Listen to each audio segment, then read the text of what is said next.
Abraham Sodom Kumar ராஜா சொல்றாரு ஆபிரகாமை பார்த்து, ஜனங்களை எனக்கு கொடுத்துரு, ஆனா பொருட்கள் எல்லாம் நீ எடுத்துக்கோ. ஆனா ஆபிரகாம் என்ன சொல்றாரு அப்படின்னு பாரு, ஆபிரகாமை நீ ஐஸ்வர்யவான் ஆக்குனேன் என்று சொல்லாதபடிக்கு உன் செருப்பினுடைய வாறு கூட எனக்கு, சத்தமா சொல்லுங்களேன். அப்போ உங்களுடைய கெத்து, ஒரு ஆண்டவருடைய பிள்ளையுடைய தைரியம் என்ன அப்படின்னா, எப்பவுமே யாரை பாத்திரக்கூடாது. கேட்கல, சத்தமா சொல்லுங்க.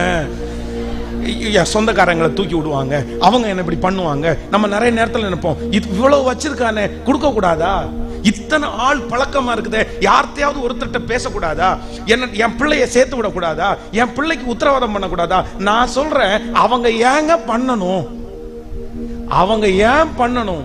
நான் நம்புறேன், மனுஷன் உங்களுக்கு செஞ்சுட்டாங்க அப்படின்னு சொன்னா சாகிற வரைக்கும் சொல்லி காமிச்சிட்டே இருப்பான்.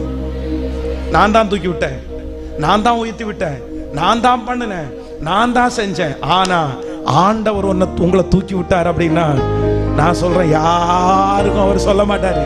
நம்ம தான் சொல்லிட்டு இருப்போம், கர்த்தர் என்ன உயர்த்தினார், கர்த்தர் என்ன ஆசீர்வதிச்சார்.